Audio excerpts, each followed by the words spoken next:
श्री कृष्ण की बाल लीलाएं। श्री कृष्ण, जिन्हें भगवान विष्णु का अवतार माना जाता है, का जन्म मथुरा में कंस के कारागार में हुआ था। उनके जन्म के समय चारों ओर हर्षोल्लास का वातावरण था, लेकिन कंस के अत्याचारों से बचाने के लिए वसुदेव जी उन्हें यमुना पार गोकुल में नंद बाबा के घर ले गए। वहां उनका पालन पोषण यशोदा माता और नंद बाबा ने किया। बाल्यकाल में श्री कृष्ण ने अनेक अद्भुत लीलाएं की, जिनमें से कुछ प्रमुख लीलाएं इस प्रकार हैं। 1.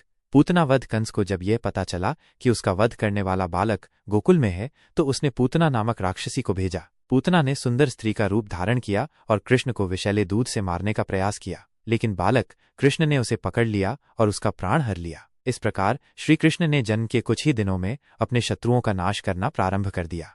2. मिट्टी खाना और ब्रह्मांड दर्शन। एक बार श्री कृष्ण खेल खेल में मिट्टी खाने लगे। जब माता यशोदा ने उनसे पूछा और उनका मुंह खोलने को कहा, तो उन्होंने अपने मुख में संपूर्ण ब्रह्मांड का दर्शन कराया। ये देख माता यशोदा स्तब्ध रह गईं और उन्हें समझ में आया कि उनका पुत्र कोई साधारण बालक नहीं बल्कि स्वयं भगवान है।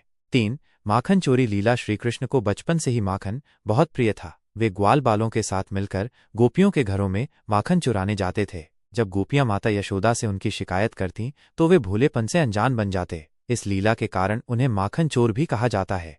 4. उखल बंधन और यमलार्जुन उद्धार। श्री कृष्ण की शरारतों से परेशान होकर एक दिन माता यशोदा ने उन्हें उखल लकड़ी की ओखली से बांध दिया, लेकिन श्री कृष्ण ने खेल खेल में उसे घसीटना शुरू कर दिया और 2 बड़े वृक्षों के बीच से निकाल लिया। उन वृक्षों के गिरने से उनमें वास करने वाले यमलार्जुन नामक 2 देवताओं का उद्धार हुआ। 5. कालिया नाग का वध। गोकुल के पास यमुना नदी में कालिया नामक एक विषैला नाग रहता था, जिससे जल विषाक्त हो गया था। श्री कृष्ण ने यमुना में कूदकर कालिया नाग के फनों पर नृत्य किया और उसे पराजित कर यमुना को शुद्ध किया। 6. गोवर्धन पर्वत उठाना। जब इंद्रदेव ने गोकुलवासियों से नाराज होकर मूसलधार वर्षा कर दी, तो श्री कृष्ण ने अपनी छोटी अंगुली पर गोवर्धन पर्वत उठाकर सभी की रक्षा की। तभी से गोकुल में गोवर्धन पूजा की परंपरा शुरू हुई। श्री कृष्ण की बाल लीलाएं भक्तों को प्रेम, भक्ति और आनंद का संदेश देती हैं। उनका जीवन हमें सिखाता है कि प्रेम और करुणा से हर कठिनाई को पार किया जा सकता है।